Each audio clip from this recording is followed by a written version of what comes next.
This conference will now be recorded.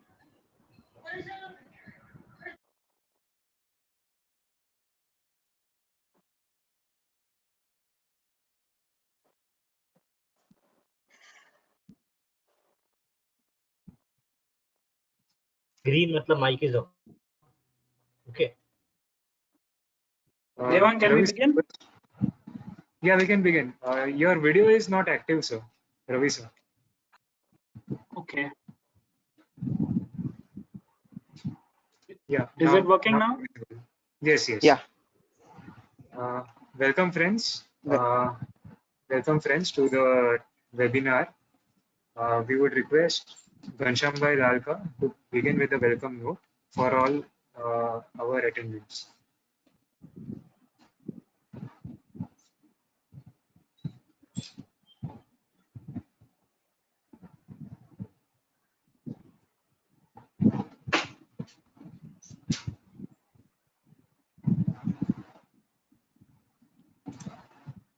Ghanshyam Bhai, we are not able to hear you.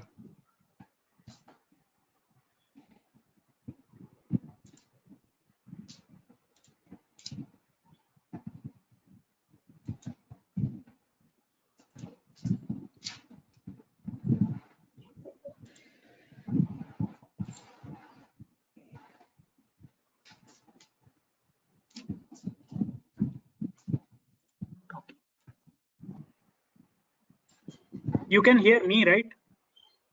Yeah, we can hear you. Okay. Yes. So, are we waiting for something, or should I start? Yeah, we are waiting for Ghanshyam Bhai. Just a second. He's there. Ghanshyam Bhai, unmute your mic. Hello, am I audible now? Yes. Yeah. Hello and good evening to one and all. Hello, Ravi Bhai. Hello. I welcome you all to the 8th webinar of our association. As you are aware that sharing the knowledge and imparting are the forte of our association. Keeping in view, we have produced various webinars in the lock-in period. In all, we have completed 7, this being the 8th one. We have had speakers like Nirmal Nagada. I think there's a lot of disturbance, Javik. There were able speakers like Nirmal Nagada, Anjul Mota, Jatin Lodaya, Mehul Shah, Divyaben Momaya, Charvik Momaya, and Raj Khona, who have addressed us for the last 7 webinars. It would not have been possible to hold these webinars without the soccer of my core team. And without the core team, especially Charvik Momaya, Raj Khona, and Devang Dand. Today, we have a very vibrant speaker in Mr. Ravi Dharamsi, who will address us on the art of investing. It's easy, but it's simple but not easy. I'm sure all of us present here at our geographical locations would be enriched by his talk, who is going to address us shortly.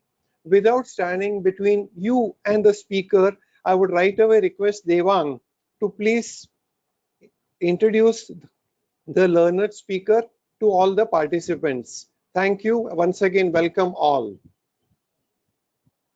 Devang, please take over. Yeah. Our speaker for the day, Ravi Dharamsi, is the founder and MD of ValueQuest Investment Advisors Private Limited. He has studied in Videsh, but is nothing less than our Desi version of Warren Buffett. Having a mentor like Rakesh Jujunwala, Ravi Dharamsi has more than 18 years of experience in stock markets, managing assets worth 350 crore. He has been one of the most successful portfolio managers for over 10 years now. With an enviable track record in stock picking and his ability to take bold calls, he has been instrumental in generating outsized investment returns. Ravi sir currently heads investment strategy and research at ValueQuest and has proven to be an able leader. He is constantly focused on generating research ideas to maximize investment returns. ValueQuest follows a long only sector agnostic, market cap agnostic, equity only strategy. Some of his past winners have been Natco Pharma, Amar Raja Batteries, Serra Sanitary, and Eclairix. He's often seen sharing insights at platforms like ET Now, CNBC, Bloomberg Quint, and today we at KDO-CA Association have the opportunity to get his view on art of investing and future of bulls. Everybody, please welcome Ravi Dharamshi. I request you all to keep your mics on mute mode and disable the video. We will have a question answer session at the end. Anybody who wish to ask the questions can write in the chat box. I will forward the same to the speaker. Ravi sir, we can start now. Thank you, Devang. Thank you for a generous introduction. Let me just dampen everybody's hopes first. Last 5-6 years have been very, very challenging, and all those returns have come much earlier. So not to sound very modest, but it has been challenging time, and currently especially we are going through some real tough time. Thank you for having me on this special online webinar. Would like to thank KDO-CA Association and the committee for giving me this opportunity. I hope and wish that your family is safe at home and trying to make the most of this lockdown. And I hope that I can add a little bit to your knowledge and curiosity and inquisitiveness about the market through this presentation today. So few days back when Devang approached me, he requested to present on the art of wealth creation. I said that really speaking, wealth creation is a very, very vast and broad topic.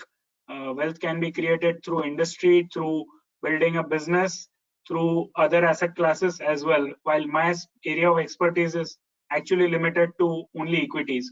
So I tweaked his mandate a little bit and made it focused on investing. So, and my allocation to equities has been 95%, and my time and involvement in the equity market is more than 100%. So that is what I will be focusing on. Also today my approach will be slightly basic and but hopefully still it will be enriching enough and intriguing enough for you. My objective today is to make you think at a level deeper than most people do usually. So just to give you an example, Reliance ja result kharab aaya. If that is the case, the stock should go down, but many times it happens that stock went up. Why did that happen? Or what is it that is actually happening in the market? So if we can, it is a very charts and graph heavy presentation, but I will quickly breeze through it. It is just for visual representation. So I hope to add a little bit to your knowledge and curiosity today. So let me just say that you know, a lot of people approach this market with a very simplistic view, and 1 + 1 is usually equal to 2 in most of the books, but in market it is rarely 1 + 1 is rarely equal to 2. And when many people when things do not work out, they develop a bias against the market. They think sometimes they even go to the extent of thinking this is a conspiracy theory, this entire market is rigged, scam hai. So and they never come back to benefit from the market. So I hope to you know, dispel that myth as well, and help you focus more on what should be focused on. Another thing, this is not going to be a coronavirus or a COVID-19 focused presentation. In fact, I have nothing to say at this point of time in the presentation, whether this is a good time to buy or not buy or any such thing. We can take that up in Q&A if you have any questions. But right now I'll focus on this presentation. Now, just a disclaimer before we start, nothing in this presentation should be construed as an invitation to invest in a particular company or stock. Please refrain from asking any company specific questions. I will definitely not be able to reply on that. Any companies if mentioned in the presentation is purely to illustrate an example and not a recommendation to buy or sell. So with that, I just want to say, while our mind craves certainty and strong answers, but these are nothing but illusions. All the answers, everything will always remain wishy-washy. You will never get any definite answer for one particular thing. So Warren Buffett has said this quote: "Investing is simple but not easy." Now, what exactly does he mean? If the simple and easy sound the same thing, even while Ghanshyam Bhai was introducing me, he almost said that investing is easy. What exactly? The simple and easy things are very easy to interchange, but there is a very, very big difference between the two. It is simple to understand, but it is very difficult to practice. And with today's presentation, we'll get to understand what some of those difficulties are. So is investing an art or a science?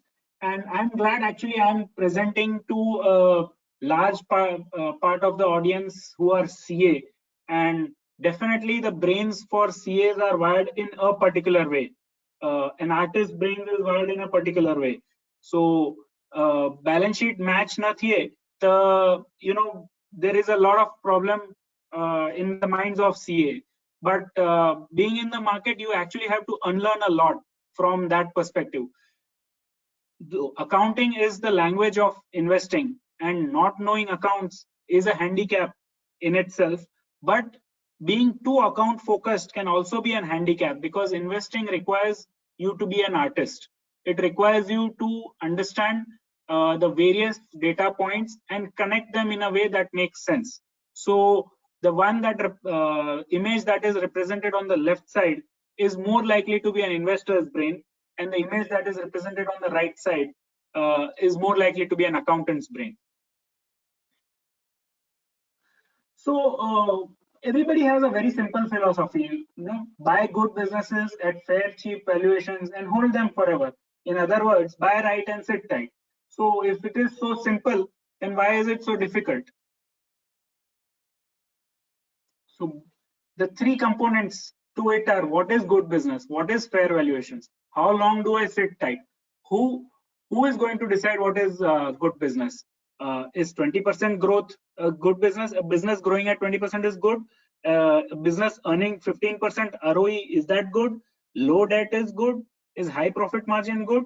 High free cash flow good? So what is the definition? So in fact, in determining what is a good business, there are a lot of things that can be quantified, and that is still the good part. But even good businesses go through a period of downturn. So let us go straight into it. So Hindustan Unilever, everybody knows it's the best company. It's a blue chip company. It's FMCG. It generates fantastic ROE, ROC, and cash flows. So, and it has been very minority shareholder friendly. But if I were to just jog your memory, and if you are younger than, if you are born after 2000, then you will not even remember this. But there was a period from 1992 to 2002 when Hindustan Unilever actually did not do anything. The stock actually went down by if you had bought, let's say 92 was a Arshad Mehta scam. Around that time, if you had bought Hindustan Unilever thinking that, okay, there is a scam in the market, but Hindustan Unilever is the safest company, I should buy that. And 10 years later, you would be actually down. So even though it's a blue chip company, the stock did not do well. Now let's take Reliance. Reliance is another such blue chip company, right? Now it is, everybody is very sure. Jio is such an upcoming business. They have sold part of their stake to Facebook, and they are doing very well. But just post the 2008 crisis, for a period of almost 8-9 years, Reliance did not perform at all. So how is that possible? If it's a blue chip, it should give returns, but it did not. Now, this is a slide slightly complicated. I will just ask you to just focus on what I am saying rather than the slide. This is just showing how the Sensex composition has changed over the decades. You can see that companies have constantly been changing in the Sensex. So this, what was Great Eastern Shipping Company was a Sensex company in 1988. Today it is nowhere there. what was a great business 30 years back is not a great business today. So every business has its growth phase, every business has its downturn, and every business then goes through a maturity phase. So there is no stagnant answer to this is a good business, this is a good company. There are some companies which manage to survive through the various business cycles and over a long period of time. But even then, they also carry the risk of. I think somebody is unmuted. Can you please mute? I'm getting a lot of disturbance.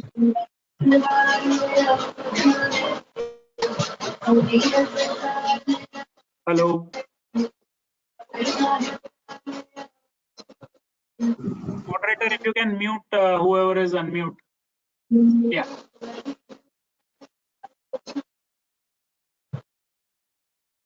Hello. Yeah. So what I'm saying is that the winners of every decade keep on changing. So just identifying a blue chip might also not be enough. This is a slide which tells you that almost 50% of the top 100 companies in India have been replaced. It is like what was the best performing company or the top company in the last 20 years, half of them are gone. And in next 20 years, again, this will be replaced by new companies. So the second part of the equation is that after identifying a good business, you should buy it at fair or cheap valuation. Now Nestle, everybody knows is a good business, but if you had bought it in 2009 also, 2009 was the bottom of the market post global financial crisis. It was quoting at a 44 PE. How would you have guessed that this is cheap or expensive? Anybody saying would have thought that this is a very expensive business, let me not buy this. But look at the absolute return that it has given. It is up almost 5 to 6x from 2009 over a period of last 10 years. So who is to say this is expensive and this is cheap? Cheap can get even more cheap and hello. Cheap can get even more cheap and expensive can get even more expensive. And there is really no limit to how cheap or how expensive things can get. So the third thing to that is buy right and hold tight. So once you identify a good business and then you buy it at the right valuation, the third part is also as important. You will have to hold it for long enough. Now imagine if you had bought Amazon in 1997. It was a great upcoming new online business. What happened? In the dot-com crash, the stock fell 97%. How would you have held through that? After that, Steve Jobs was removed from his, no, sorry, my bad. This is not Apple, but Amazon, after a 90% drawdown, today is one of the largest company in the world. But it has given so many 40% plus falls also. So how do you hold through that? Difficult, isn't it? Something closer down, closer to home. Kotak Bank. Now everybody knows Kotak Bank is a fantastic bank and it's a private bank we should be holding for a long period of time. But look at how many falls it has had of more than 40%, 50%, 90%. In 2001, it had fallen 91%. In 2005-06, it fell 42%, 85% in the global financial crash. So how do you hold through such volatility? When now we are talking about a company who actually, I mean, today is considered Teflon coated and best in business. In today's crisis, probably Kotak is negotiating it the best. So the third example, I would say how difficult it is to hold is through a company called Titan. Everybody knows Titan. Just look at how the chart has performed since 2002 to today.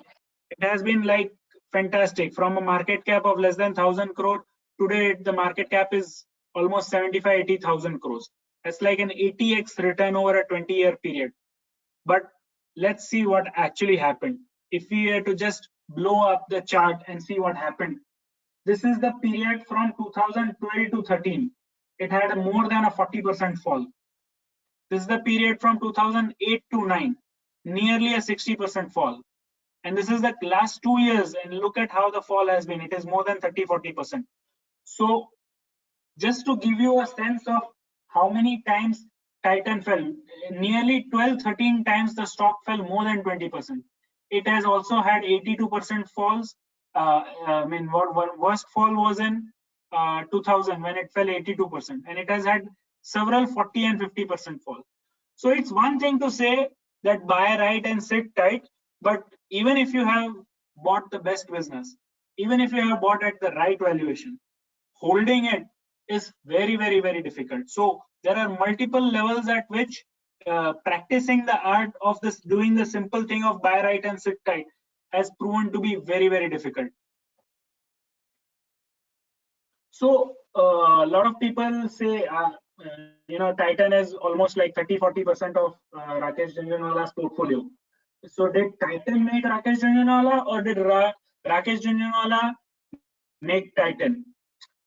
Actually speaking, the opportunity was same for everyone, whoever was there at that point of time when he was buying, and he was buying such big stake.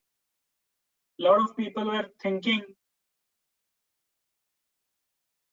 just give me a moment. A lot of people were thinking, who will he sell this stock to? He's buying such a big stake in a small company and nobody will buy it from him.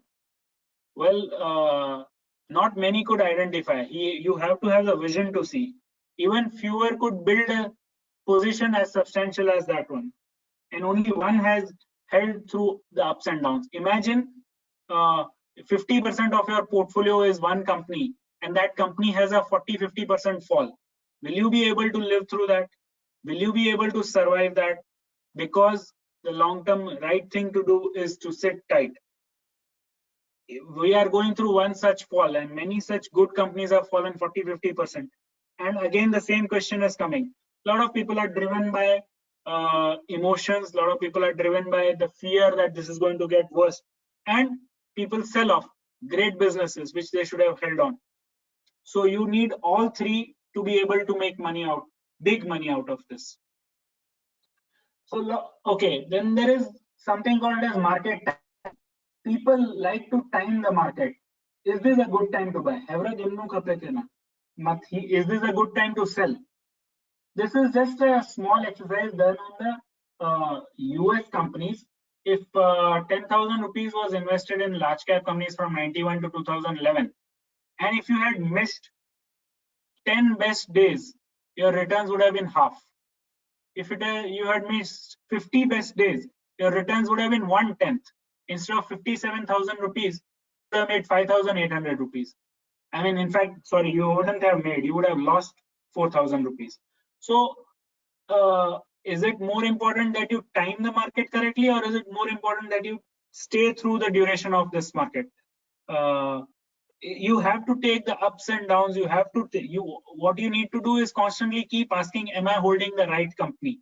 And does the company still have a bright future or no? So this is a quote by Jesse Livermore in the book, The Reminiscences of a Stock Operator. Men who can be both right and sit tight are uncommon. I found it one of the hardest things to learn, but it is only after a stock operator has firmly grasped this can he make big money. So if I tell you today, oh, Titan is a great company, go and buy, I can assure you, even if you go and buy, you will not make the kind of money that I will make, because the conviction that I have by doing my own work, you will never have that kind of conviction. If the stock falls 20%, 30% from here, you will be lost for a reason. Why should I hold, or why should I not hold? What should be the reason I should be holding that company? You have to develop your own conviction, and then only will you be able to sit through the ups and downs and make the big money which is required. So another simple adage that Warren Buffett has given is that he's giving you the biggest, most easiest rule and a sure shot rule to make big money in the market. Be greedy when others are fearful. Very, very simple, isn't it? Let's see how we can do it. This is the cycle of market emotions. So this is how it is. We are very optimistic. We get excited as prices start going up, and it's like a roller coaster ride. So we are experiencing the thrill, and then there is euphoria, and that is the point at which there is maximum financial risk, and that is the point at which most of the retail investors come to invest in the market. Then it falls a little bit. You're anxious, but it will start going back up again. Then you're in denial. No. This is just a wrong fall. Then you start fearing, it has gone below my investment price. Then you get desperate. This better go up next. Next time it goes up, I'm selling out. You start panicking because the prices just keep falling. And then you finally capitulate. Then you are despondent. I don't want anything to do with this market. This market is bad. This is how the cycle is. Most of the time, it's not the market, it is not anybody else, it is you and your mind playing with your emotions, which is leading to you making all the wrong decisions. Despondency is the point of maximum financial opportunity. But at that point of time, very few are able to keep their heads straight, think straight, and deploy money in the market. And market starts going up, you get even more depressed because you sold out at the wrong point. Then again the whole cycle starts again. Hope, relief, optimism. So before you ask in the Q&A session, let me say in this particular fall we are somewhere here, capitulation and despondency. March was a month where there was a lot of panic. A lot of people are now getting out of the market because they believe 6 months, 12 months, economy is going to the dogs, recession is going to come. But in terms of the emotion cycle, this is where we are.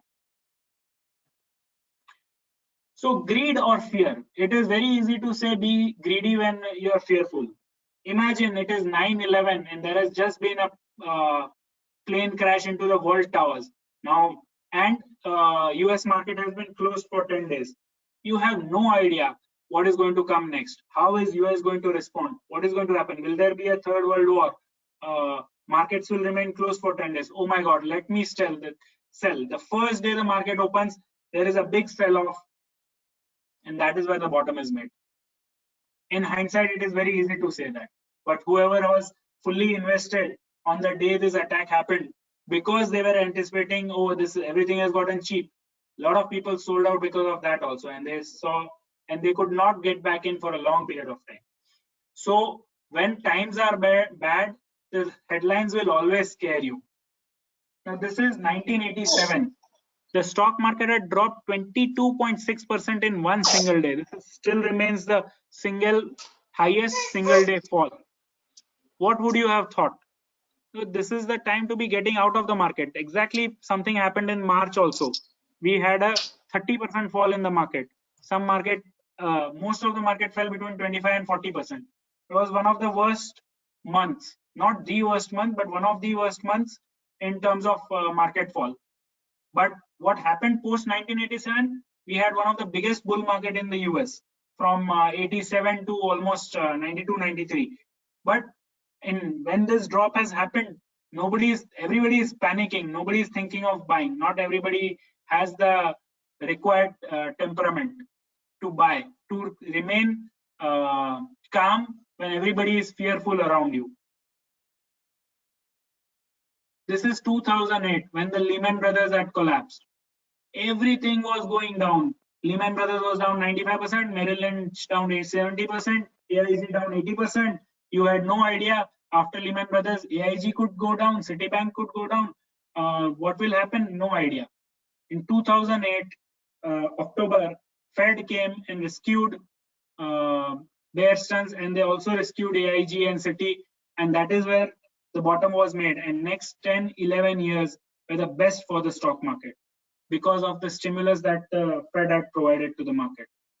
But at that point of time, at the point of maximum pessimism, everybody is scared and nobody wants to invest.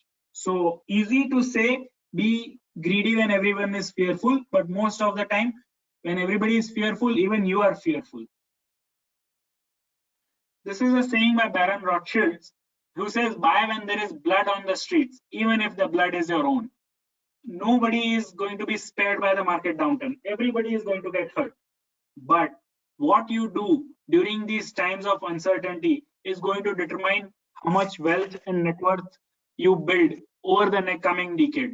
Usually, in hindsight, with a 100% track record, these times of extreme fear turn out to be the best time to be buying. Will you be able to time it exactly? Nobody is able to time it exactly. But you have to follow the general rule. When people are fearful, be greedy. Another simple rule that Albert Einstein has said is that compound interest is the eighth wonder of the world. And I'll just show it to you. Before I go to the next slide, just a small question. Maybe you can answer yourself to your own self. At the age of 50, what would be the net worth of Warren Buffett? You know, today he is as much as I think close to 80. But you know, at the age of 50, he was not even $1 billion. He crossed $1 billion somewhere between 53 and 56. And look at this, at the age of 87, he's $86 billion. It sounds like unbelievable that he was not even a billionaire until he was the age of 50. None of us are billionaire over here, and I wish I was. But look at the bright side. If you are less than the age of 30, you have a good, solid runway ahead. And if you get your investment basics right, if you understand that equities is the right instrument to invest, asset to invest for the long period of time, if you buy right, sit tight, and hold for a long period of time, then you will surely become a very, very rich person. But how many have the capacity to sit through uncertainties like World War, coronavirus, global financial crisis, dot-com crash, is what will determine finally. Now, again, a small thing, very easy to say our favorite holding period is forever. But guess what? Even Warren Buffett sells. Recently, he sold stocks of all the airline companies. He admitted that he made a mistake and he sold out. So the rules are there. The rule, he simply says the rule number 1 is never lose money. And rule number 2, never forget that rule. But guess what? Even Warren Buffett forgot that rule and he lost money in airline stock. After saying for the last 50 years that airlines is a business that he will never invest in and he will never buy it, he has lost money in that. For good 20 years, he kept saying he will never invest in technology company. And he always, he said, I don't understand it. And after Amazon became a $700 billion company, that is when he finally invested. So yeah, even the greatest of them can be wrong, and wrong in many, many ways. So it is not easy. Investing is simple, but not easy. So another thing people say is always buy growing business. But you know, Altria is a company that is the holding company for Philip Morris. The cigarette volume have been declining since last 20 years.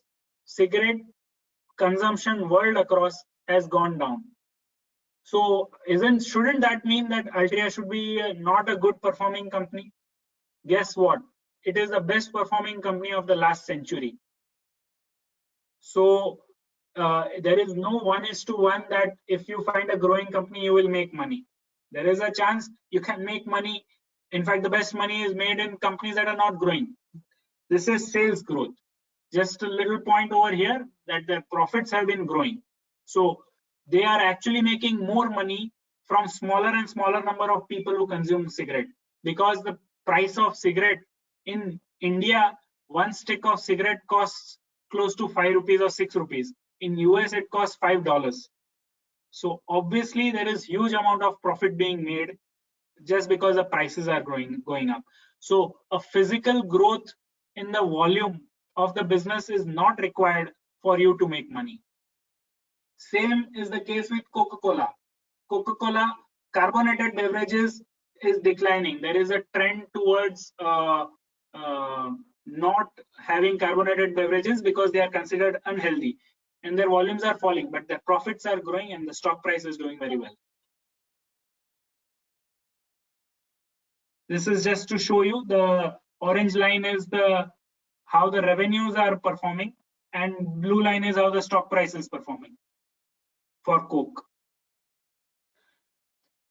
Very easy to follow this rule, right? Buy low and sell high. I am going to give you a real life example from my history that will tell you how easy or difficult it is. So this is a company called LIC Housing Finance. This is 2008 peak when global financial crisis has struck, and it is pretty clear to everybody that stock market is going to do very badly and one should be raising cash. Even I had sold out 50% of my portfolio, but LIC Housing Finance is one company which I thought is too cheap, and over a 20-year period this company can still do very well because housing will do very well, and for housing people will need loan, and if they will need loan then LIC Housing Finance is positioned in a way that they can make money of it. So for some reason or the other I managed to hold on to LIC Housing even though it fell 50%, and I should have actually sold out, but I did not. Guess what happens after that? In the 2 years, the stock, so 100 rupees stock that fell by 50 to 50 rupees, in the next 2 years that 50 went to 300. By 2011, the stock was at 300. Now, do you think would it have been possible for me to sell at the peak and buy at the bottom? Only fools and liars are ever going to do that, because if you manage, even if you manage to do that once, you can never do it again and again. And if you are always looking to do that, then you will always end up selling, thinking, this is peak, or this is bottom, let me buy, this is bottom, let me buy. And the bottoms and tops are always called only by fools and liars. Nobody ever calls tops and bottoms. Just to put both the charts together, this first part is where the stock fell 50%, and the second part is where the stock rose 6x. It doesn't look that bad if you have the whole 4-year period in mind. But if you over here, you would be thinking, why didn't I sell? Because the stock is down 50%. Another factor that is very ignored in the market is it skill or luck? A lot of people now know the story of Eicher Motors and why it should have been bought in 2002-03. You know, I had bought this stock at 40 rupees for its commercial vehicle story.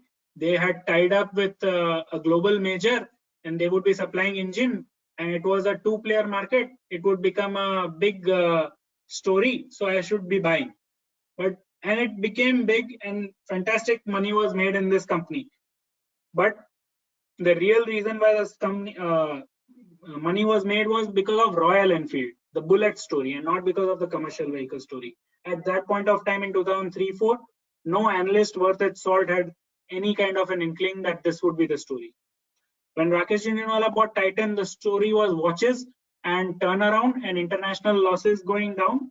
But what actually created the wealth was the Tanishq, the jewelry business, which was not even on the horizon. Then third company is an example, which again, my personal example, company called Natco, which we had bought for a drug called Copaxone, which was so big. This company was available for 2,000 crores, and our hypothesis was that this one particular drug can make 1,000 crores profit. Well, that never happened. The drug got delayed by 2-3 years, and by the time it made decent money. It made about it is making about 200 to 300 crores of profit, but nowhere close to the 1,000 crores that we thought. But in between, they got lucky with another 2 drugs, and the stock went up 10x. So the point over here is that it is easy to make stories and believe that this is going to happen, but what actually happens, nobody knows. Future is uncertain. Simple adage, everybody keeps saying, buy cheap, you will never go wrong buying cheap. Well, guess what? There are stocks which have gone to zero. Yes Bank was always the cheaper bank. People could never buy HDFC Bank because the valuations were expensive. People could never buy Infosys because Satyam was always cheap. People always bought DHFL and not Bajaj Finance because it was the cheaper version. But buying cheap, you are getting junk, and junk will always go to zero. So make sure you have bought the right quality first. So a small question for you again, and you can again answer to yourself. What is the most important body part for investing? Is it the brain? Is it the vision to see? No, the most important body part is your stomach. It's the gut. You need to have a temperament. You need to think against the crowd. You need to have an independent thinking. You need to have ability to withstand big downfalls in the market and buy when everybody is selling or everybody is at least behaving like it is time to sell. That is what is required. So these are just some examples, and I'll be sharing the presentation. So I'm sure you cannot see anything over here, but these are basically the various biases. Your mind is your greatest enemy. It will fool you. If you had seen some stock at 10 rupees, and if the stock becomes 20 rupees, you will not be able to buy. Why? Because I saw it at 10 rupees. That is an anchoring bias. If you bought something at 10 rupees and it goes to 20 rupees, then you believe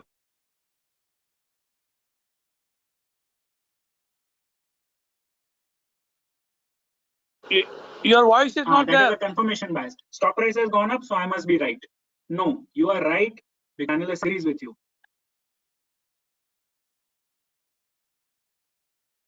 Am I audible and visible? If moderator can just give me a confirmation, or is the network connection you too are slow or audible right something? now. Okay, great, thank you.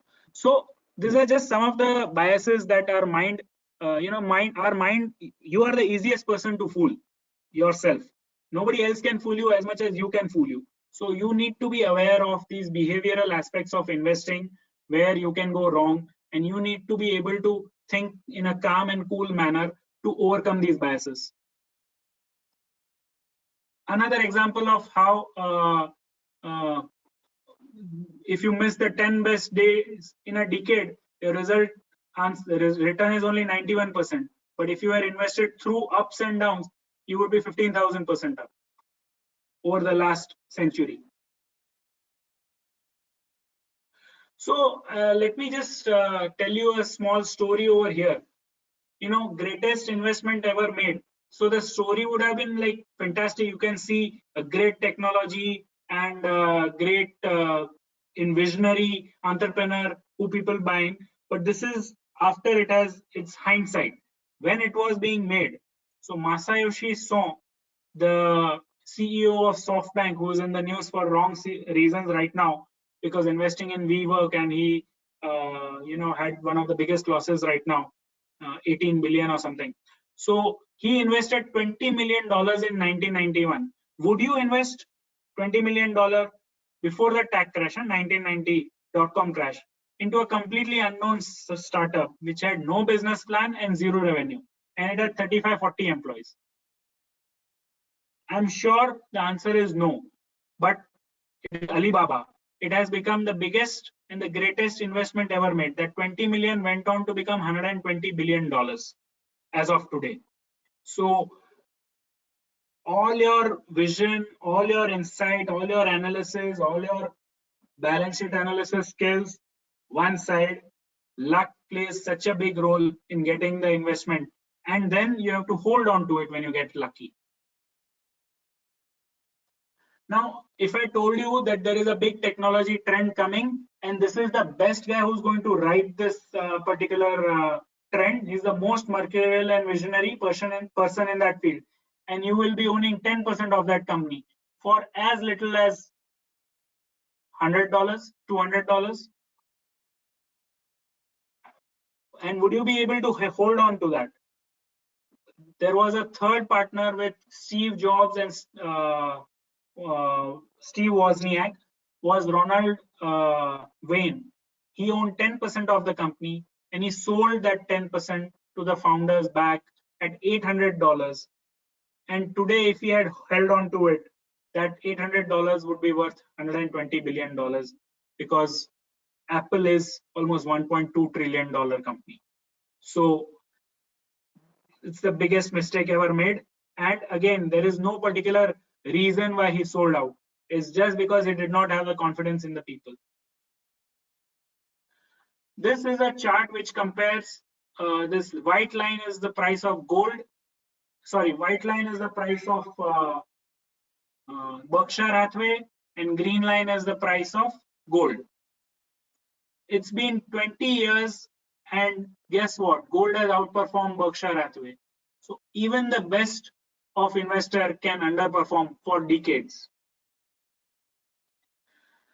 With this, I'll just come to the last slide, which says that, see, a lot of people come to the market with an attitude to earn income, with an attitude to make a quick buck. They think and equities have to give a fixed 15% return every year. But there is no fixed thing that equities can give. Equity is a volatile asset class by nature. There is no predictability to what the returns will be this year or next year. Nobody could have told me, and I would not have believed them if they told me in January that the markets are going to fall 40% in the month of March or 35%. And I would not have believed if anybody told me in the month of March that in April it will go up 30%. So, but those are the exact things that happen. And this is coming from somebody who's been in the markets 20 years and whose whole job is to keep looking at the markets and identify opportunities, and we miss this. So it is counterproductive to think of equities as a fixed income product. Why does real estate score over equities? A lot of people feel comfortable buying real estate, even though they know it is expensively priced. They'll buy a house in Pedder Road, they'll buy a house in Nariman Point, even though it is 1 lakh rupees a square feet or something ridiculous. And because they can hold on to it for 20-30 years. And it is for personal use. But if it was for investment, if you were to make a CAGR calculation of your real estate investment, I can assure you that real estate will beat it hollow. But it's because you don't have to see the prices of real estate on a daily basis going up and down. Even if somebody told you your house is worth 30% less than you bought, said, so what? I'm just going to hold it for next 10-20 years. That is not the approach people bring to equity market. If somebody tells you that you buy this stock, but also tells you, but in next 3 months time, or in next 1 year's time, your portfolio is going to be down 30%, you will not buy. You will wait for that opportunity. But that does not happen in real estate. People cannot go through the mental agony of seeing prices daily and sometimes down 30, 40, 50%. You have to develop the mental fortitude to live through these ups and downs. So with this, again, just reiterating the point that investing is simple. You have to buy right and sit tight, but it is not easy. It is very, very difficult, and you will always find examples of, even at this point of time when the market is down, there are pharma stocks that are making new high, there are telecom stocks that are making new high. How is that possible when we are on the verge of one of the worst economic disaster in the history of this country, or even for the matter this world, and yet there are stocks that are going up? So with that conundrum in mind, I will end my presentation. Thank you very much, and I'm ready to take questions. Thank you, Ravi sir. We will have the question answer session right now. Anybody who wish to ask question can write on the chat box.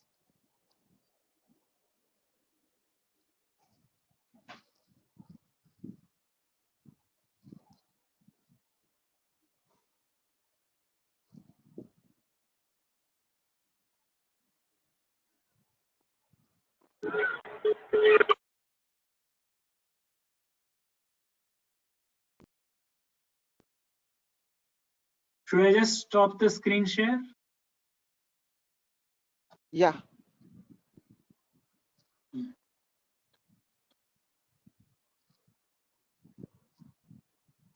Hello.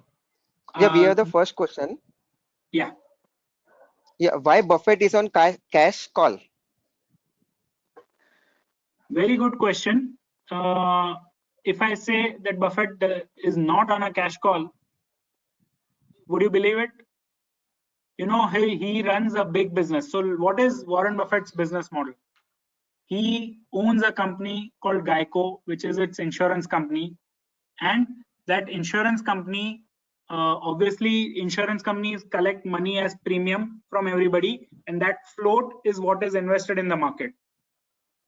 The insurance company needs to keep some float to meet unforeseen losses. For example, this coronavirus is going to give rise to a lot of losses in a lot of businesses, and insurance will have to bear that cost because this is force majeure.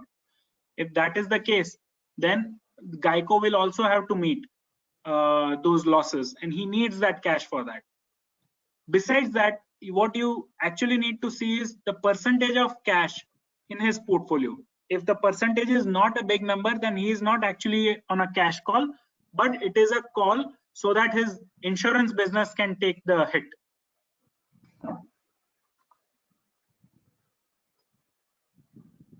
Okay. The next one. People keep saying valuations are too high. What defines that valuation are high or low or just right? So my one slide on my presentation was, is this an art or science? So valuation is the most art part of the investing. What valuations or the beauty lies in the eyes of beholder. A lot of people look at the P multiple and say the market is expensive, but I'll just give you a reference point which will put in perspective this presentation, this market's valuation. The entire market cap of the whole India is less than the top 2-3 companies of US. India's market cap is $1.3 trillion, while the US one company's market cap is more than $1.4 trillion. Second, India's GDP, even after the fall, will be close to $2.6–2.8 trillion. And with that $2.68 trillion, if the market cap is $1.3 trillion, that is 50% of GDP. So the market cap to GDP is usually at where the markets bottom out. It usually bottoms out between 40 and 50%. So PE multiple values the business as an ongoing concern, as a business at that point of time.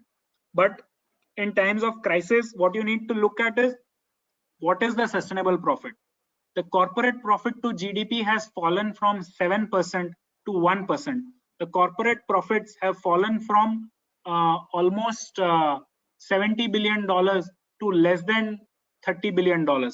So profits are the one that have fallen, and it is not that the PE multiple has gone up.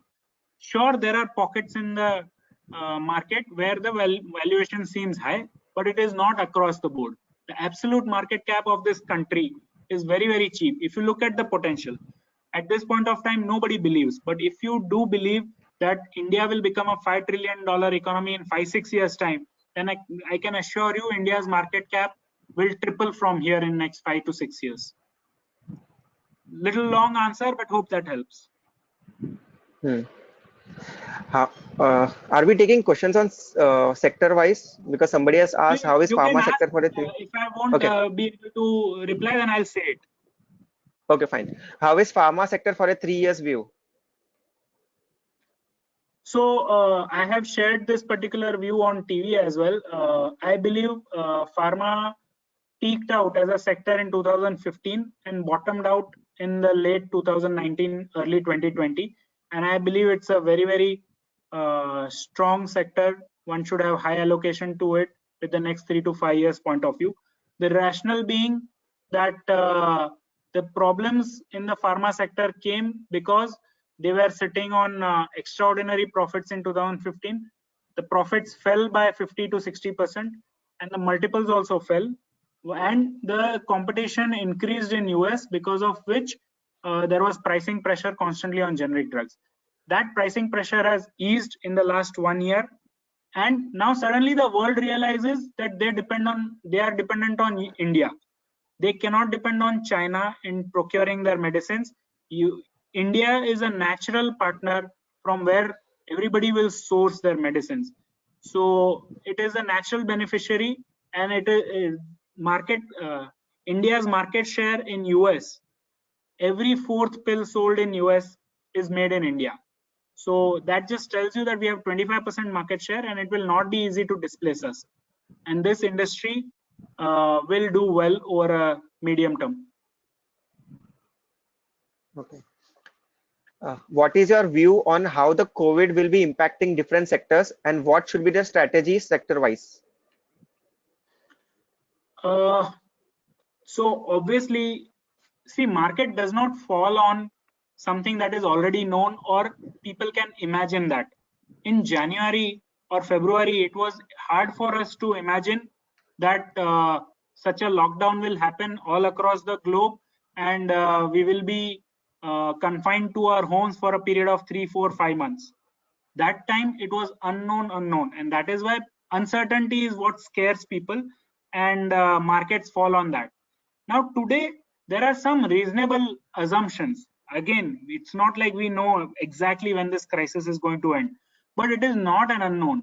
Entire world's resources and focus is on COVID. Everybody is trying to figure out a vaccine or a drug, or everybody is trying to deal with the economic downturn by providing a stimulus. So what George Soros says is that markets are reflexive animal, as in if you punch it, there will be a counter reaction to it. So if government and central banks of the world have provided a stimulus, that is going to have an impact. So that there is crisis on one side, which is making the markets fall, and there is stimulus on the other side, which is making sure market doesn't fall too much. Now, if and when the crisis does resolve itself, then we'll have a really big boom, because the kind of stimulus that has been given is almost 3x, 4x of what was given after the global financial crisis. I hope that helps. Probably by what time do you see the vaccine for COVID-19 coming?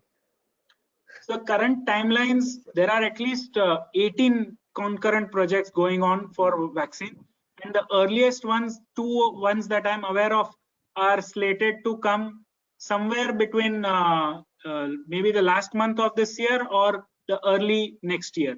Somewhere between December and March is when we will have a vaccine that will be available across the globe.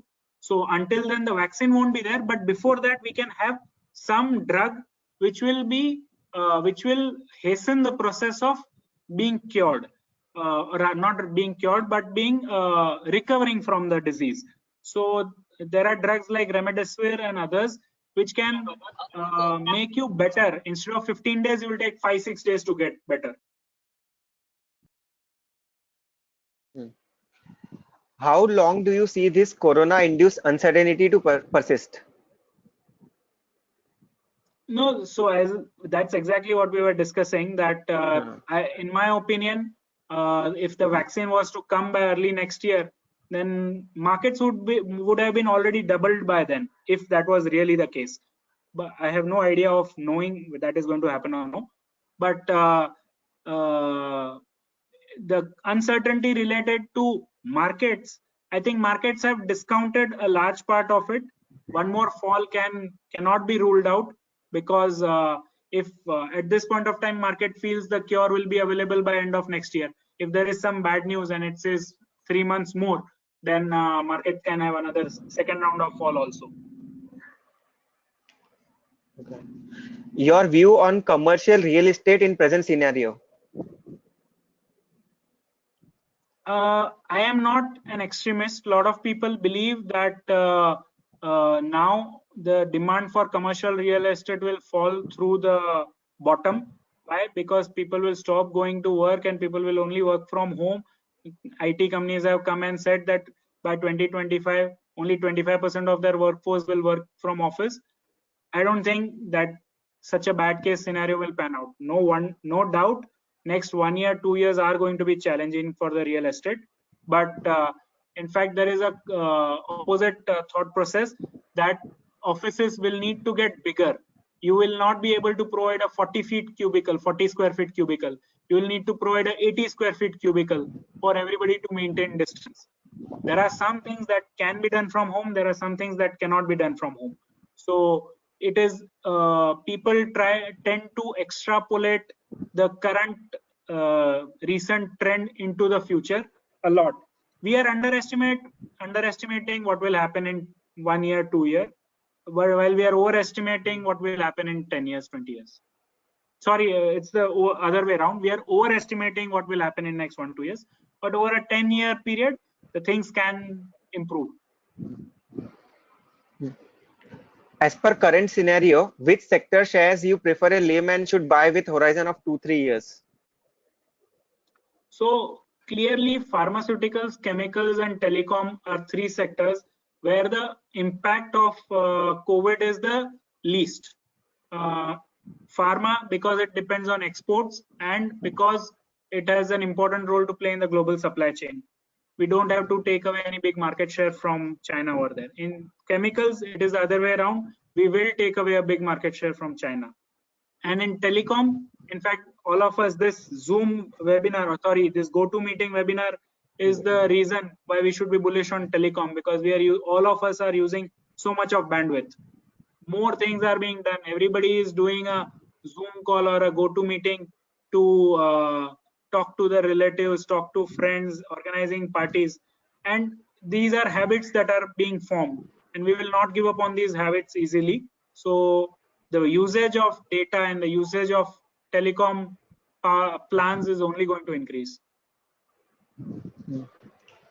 Can you please summarize your views and what to do in current market condition? So the simple answer to that is, again, it is a simple answer, but not easy. Be fearful when everybody is greedy. Be greedy when everybody is fearful. My assessment of the situation is everybody is fearful right now.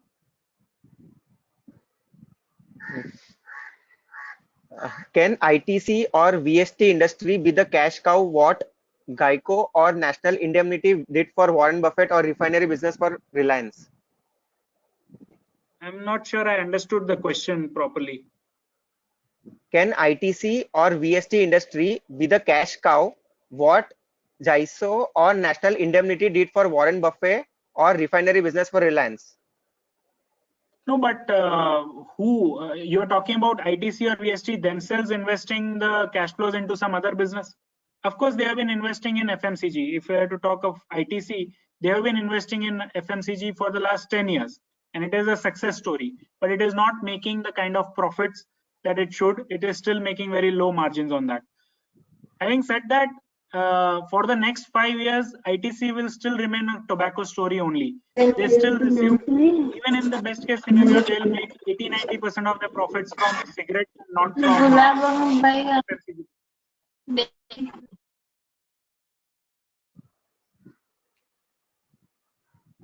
Next.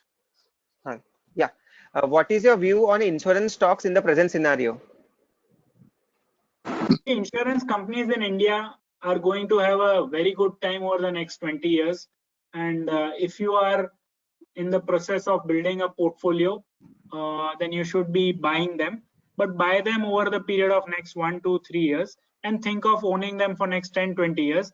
Do not think of buying them with a 3-12 months point of view, because at this point of time, they are still factoring in quite a bit of future. But one thing is very clear, that the trend of insurance penetration in this country is only going to increase. Many people are going to buy health insurance after this, and whether it is health insurance, life insurance, or business insurance, fire insurance. So insurance as a product is going to do very well, but for you to make money in these companies, the valuations are little on the expensive side. You should be buying over the next 2-3 years with the next 10-20 year point of view. What are steps carried out for research? Have you ever visited factories, spoke with employees? Have you approached management for getting information? What are the sources you use to check the price of raw material, like prices of different chemicals, etc.? So this is an operational kind of a question, but I would be meeting close to 300 companies a year, 300 managements a year, multiple times also probably. We would be reading 400-500 balance sheets a year. We refer to many paid and unpaid subscription to get the data related to the raw material, etc. There are many things. I mean, if you are an aspiring research analyst, I would suggest you do an unpaid internship with somebody who is willing to take you, and you will learn the ropes over there. How do you deal with stress of market day in, day out? So there is no way to deal with this stress. One has to make its peace with the fact that you cannot predict markets on a daily basis. You cannot and should not even try. You have to maintain your long-term focus. There was a nice quote that somebody wrote on Twitter 2-3 days back, that if you spend 30 minutes discussing what markets are going to do in the next 3 months with somebody, then you have lost two things. One is 30 minutes of time, and second is your long-term perspective. So do not lose your long-term perspective for anything. Do not get carried away by what is going to happen in next 3 months. Stay focused on what is going to happen in the next 5, 10, 20 years. That is the way to create wealth, and that is the way to be investing. Is it time to invest now or wait for a fall? I hope my presentation made a little bit of sense. If that is the case, then you will understand that timing the market is very, very difficult. Be greedy when others are fearful. Be fearful when others are greedy. I don't think greed is the dominant emotion at this point of time. So from that point of view, it is a good time to invest. I am not saying that means market has to go up from here. I am just saying people are fearful. Over a 5-10 year horizon, 100% you will make money. In 2008, market created bottom after it had panic selling of 3 times. But same time, economy is okay on ground.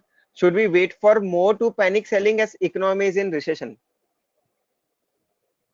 Economy and markets are like, imagine two balls that are attached to each other with a rubber band. Sometimes economy moves forward and drags the market. Sometimes markets move forward and drags the economy.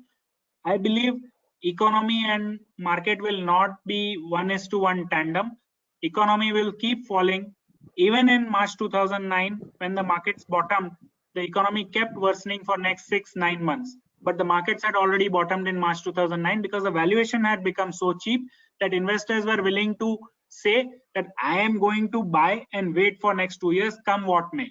And you do not get that kind of cheap valuations again and again. So I have no way of saying bottom is made or no, but I know for a fact that March, the emotions that evoked it in a lot of people was of fear. The fear level remains elevated, and if fear levels are high, and if you have a long-term perspective, then you will not be losing money from here. What is your view on telecom sector for 3 years? The telecom sector is one of the, I mentioned 3 sectors. Telecom is one of them. It will do well. Sector will do well, and it has become a 3-player sector for all practical purposes. I'm not counting BSNL and Vodafone. In fact, it is not even a 3-player market. It is a 2.25 player market. Vodafone, for all practical purpose, is a dead company. It has debt of about 1.25 lakh crore. When the next round of auction happen for 5G spectrum, Vodafone will not have the money to bid for it, and they will lose competitiveness and they will lose subscriber. Slowly but surely, Bharti and Reliance will go on to get 80-90% market share. Vodafone will become 5-10% market share from current 30% market share. And if that is the case, then the two incumbent will make a lot of money. On the other side, having said that, that does not mean you cannot make some money in Vodafone stock also. It is not a recommendation, but just that because the stock has fallen so much, it can have a bounce. But as a business, Vodafone is not going to generate extra cash for a long period of time. All their money will go into investing. How do you see the future of mid-cap stocks? Mid-cap is a very generic term. Mid-cap today is defined as any company below 100. First 100 companies are large cap, and from 200 to 500, the companies are mid-cap. That is like about 400 companies from 50 different sectors. So it is very difficult to say mid-cap or large cap. My sense is what you should be looking at, rather than the size of the company in terms of market cap, you should look at a sector that is going to do well, and within that you have to identify a company that will do well, rather than saying I will buy the smallest company in the sector, or I will buy the largest company, or I will buy the medium company. That is not the way to be looking at it. The way to looking at it is that this sector will do well, and this particular company has some advantage in this sector, so I will stick with this sector, with this company. And if the size is small, that's great. Having said that, because of certain things that SEBI did, like introduce artificial definition of what is mid cap and what is large cap, the funds had to sell a lot of companies which were in the mid cap category because they had raised the funds in the large cap, because of which the current set of companies in this mid cap have become a little more attractively priced. What is your views on banking sector and NBFC? I think financials, so with this lockdown in the economy, there are only three places, the three balance sheet where the losses are going to be distributed. Either the government bears losses, or companies bear losses, or the third is the banks bear losses. So in my opinion, since government has not shown the kind of intent in bearing the losses, then the lot of that losses will be borne by the financial companies, which is the NBFCs and banks. So for me, with the next 1-2 years point of view, that is an area to avoid.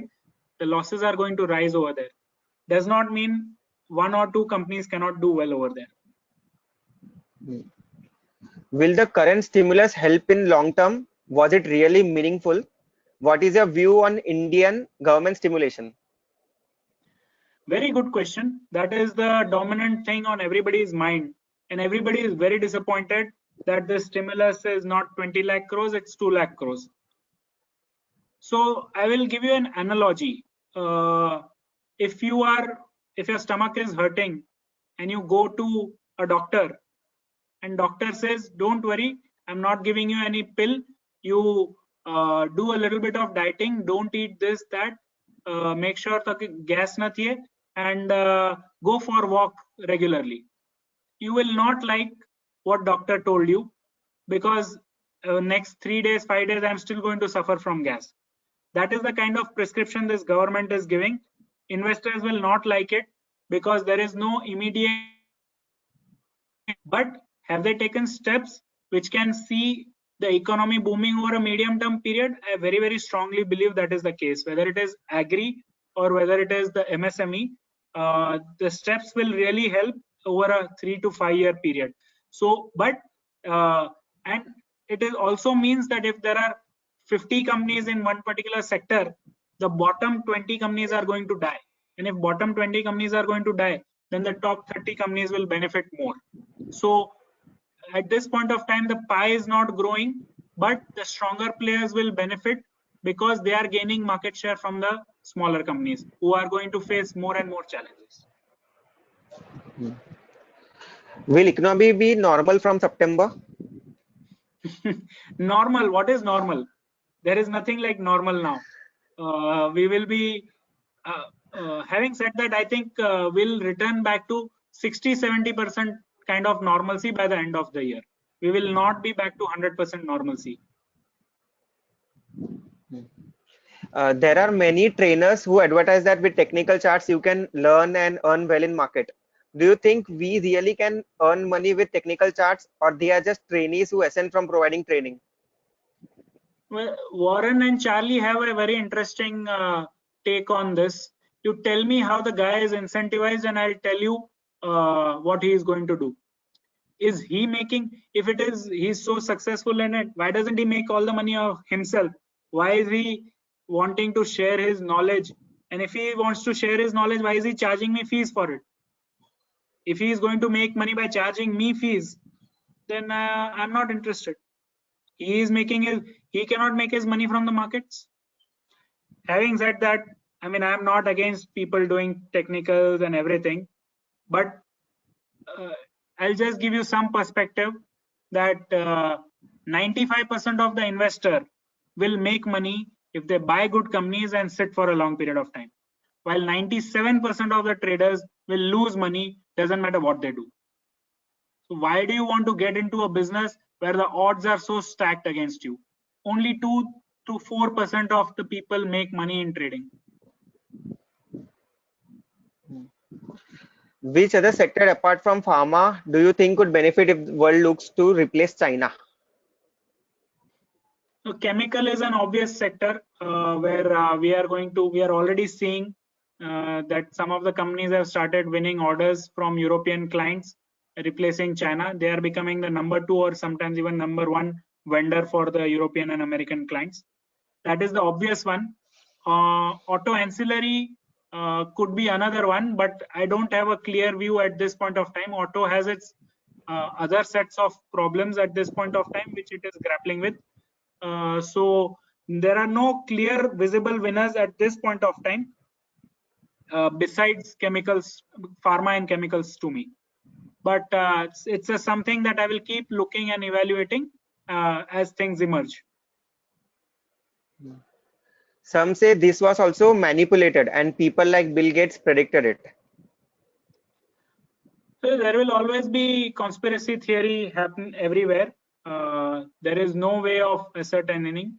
I don't think Bill Gates is the kind of person who will do such thing. It is I mean, I don't subscribe to that theory, but it is a theory and there is no way anybody can prove anything. How do you see gold versus equities? I think right now there is still uncertainty and gold is doing well, but I believe in next 1 year's time, gold, it would be time to be selling. We are reaching a point where every Tom, Dick and Harry it is clear to everybody that one should be buying gold. The gold, one has to keep in mind, in 2001 was available at around 2,500-3,000 rupees. It is now close to 45,000 rupees a tola. And if you are buying after 18 years of bull market, and when the uncertainty at its peak, and you are basically very close to that euphoria period that I showed in the emotion cycle. Whether it is in next 3 months or 12 months, I don't know, but that is when the gold is likely to peak out, and one should not be making a big portfolio allocation decision into gold at this point of time. If you want to trade for next 3-6 months, that's fine.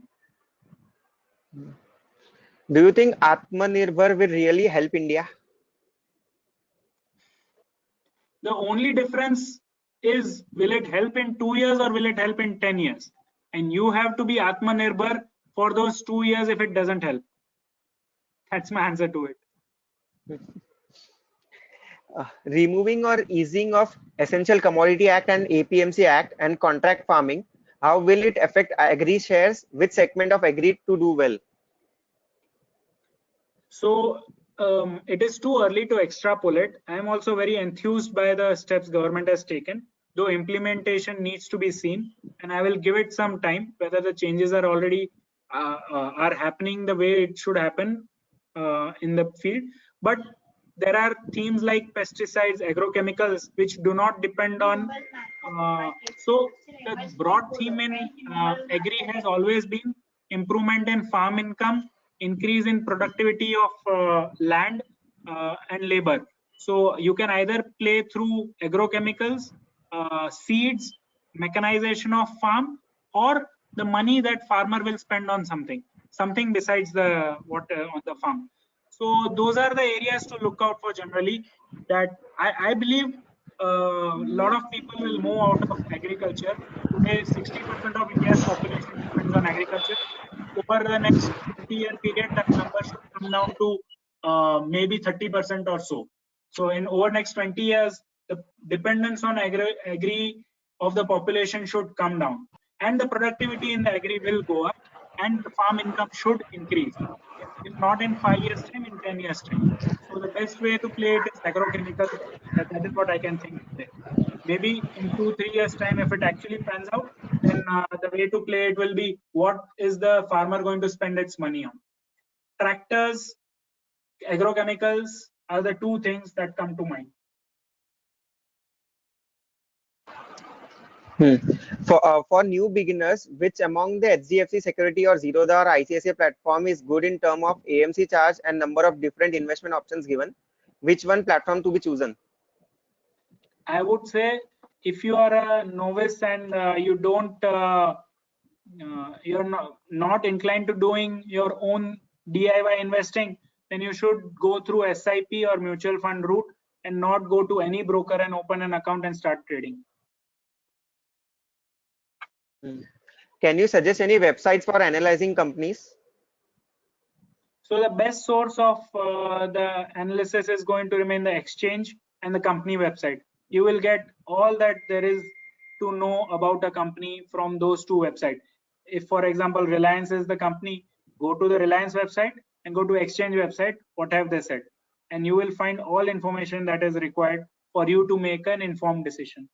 You don't need any other analysis.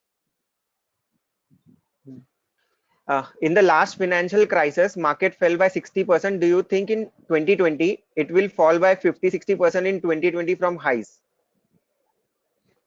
I think what is different this time is the response of the central bank and the government world across. In 2008, Fed responded in October of 2008 when Bear Stearns and Lehman Brothers were going bust. That was good 10 months into the crisis. This time, in the first month of crisis or in the second month of crisis, the governments and the central banks have responded. So I refuse to, I give a low probability that we will have a redo of 2008. The higher probabilities or the path of least resistance seems to be on the upside, because people will not be able to believe with such kind of lockdown, with for next 3, 6, 9 months, the economic news coming out will remain bad. And when the news remains bad, the markets, people are scared of putting money in the market. And as long as people are scared putting money in the market, the markets will keep going up. Remember, in the what you have to follow is not the economic cycle. Economic cycle is a lag indicator. It's the emotion cycle of the market, which is the lead indicator of what the markets are going to do. People are too fearful of financial sector, but NPAs are yet to come as markets and moratorium period ends. So is it time to start buying? If you are going to spread your buying over next 1 to 2 years, sure. But if you are looking to buy in next 1 month and you are looking to for 1 to 2 years or kind of a horizon, then I don't think so. I would avoid financial sectors with the next 1 to 2 years point of view. Your views on 20 lakh crore stimulus that the government has announced? I think we already addressed that question earlier.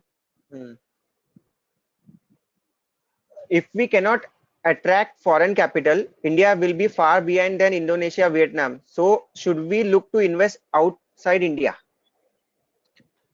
Before I take that question, Devang, just one request, last 5-6 minutes. Last 2-3 yes, last 5-6 minutes. We'll cut off at 6:30. 5 minutes. Yeah. So the question is, will we be able to attract capital or no, and should we be looking to invest outside India? Yeah. No, so I think investing outside India does not depend on whether India will be able to attract capital or no. Will there be 100 companies in India that will do well whether we attract capital or no? 100% there will be. And do I need 100 companies? No, I need only 5-10 companies, and I need to find those companies. Is it still a good idea to invest abroad? Yes, probably, as a means of diversification. You can invest a little bit of your net worth outside, but honestly speaking, it is not such a big diversification, because there is a lot of correlation between global markets also. There is no decoupling of the financial markets. Most of them are likely to go up and down. But having said that, most of the new economy plays are not available in the Indian listed market. Hence, maybe if you are bullish on Google and Facebook and etc., then it might not be a bad thing to invest abroad. How do you see SME listed entities and their growth potential? What are challenges in such companies as investors? See, the statistics are pretty clear. Not every small company goes on to become big. So SME by definition is a small and medium enterprise. Unless there is a huge tailwind in the sector, it is very, very rare that you will find a company that becomes big. Today now, I don't think that a new FMCG company can emerge very, very easily over the next 10-year period. Because the money, the cash flows are with the large companies. So small company will always have huge challenges in becoming big. You are competing with the giant on the one side and your balance sheet is small on the other hand. So the odds are stacked against you. Can that, does that mean, will there be out of 1,000 SME companies, can 10, 20, 30 do well? They can do well, but identifying those is the challenge. It is not easy and you have to understand the risk associated with it. This is the final question now. Whether equity trading is better than F&O trading? I will not answer that question. I think it is, one should not be focused on trading. If you are here to create wealth and to invest, then trading is something that you should absolutely give up today itself. If you want to take away one, it will do you and your family a world of good.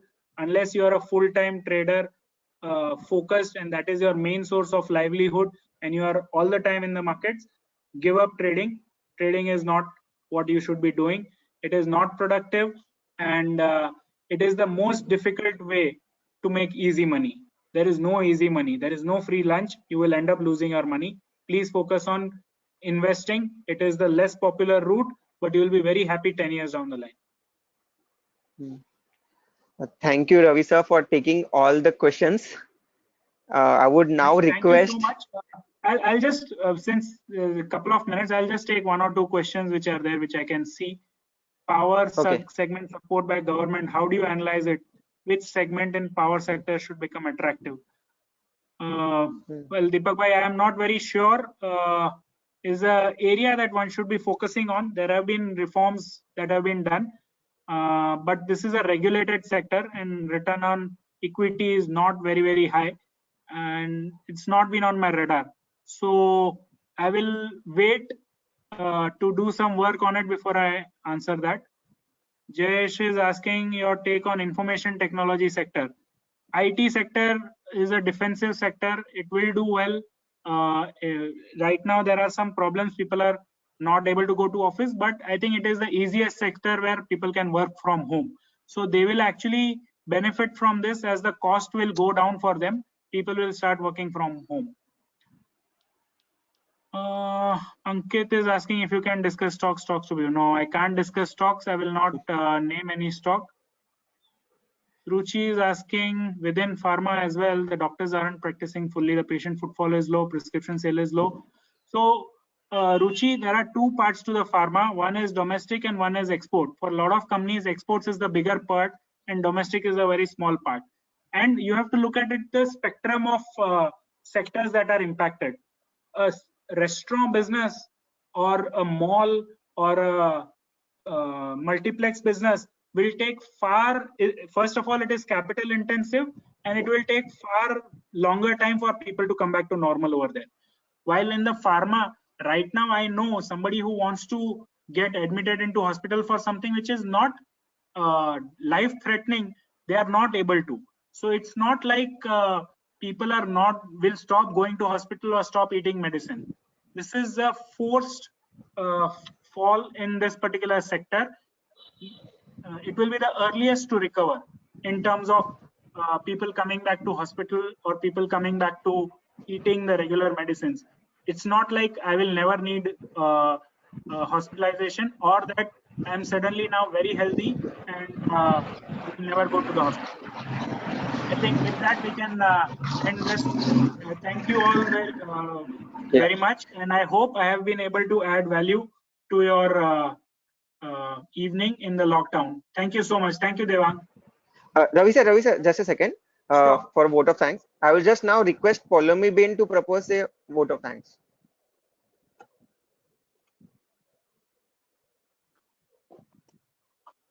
Very well said, Ravi sir. On behalf of Sri KDOC Association, I thank Mr. Ravi Dharamshi for giving an insight of the Indian stock market. He has enlightened us with his vast experience of when to invest, where to invest, and how to invest. By listening to him, I really felt the art of investing, even though it looks simple, is certainly not easy. I also thank CA Devang Dand for making efforts in convincing Mr. Ravi Dharamshi and making him available for this wonderful webinar. I also thank CA Charvik Momaya for coordinating with all and making Wednesday webinars a great success. Nevertheless, I also thank our vigilant president, CA Ghanshyam Lalka, for keeping us all busy with these Wednesday webinars and trying to bring in interesting and important topics wherein we can make right use of the time available during this lockdown period. Our next webinar is on Wednesday, 27th May 2020 on Wills and Succession by Advocate Mrs. Meenal Kona. I request all the participants here to participate and take the advantage of the speaker's experience and the topic. Thank you all. Thank you, Ravi Bhai. And thank you all for joining in large numbers. Just follow me, Ben. There was no, I did not convince him. He's our own person. I just messaged him and he readily accepted our invitation. Okay, Deva. Okay. Yeah. Thank you all. Thank you. Thank you.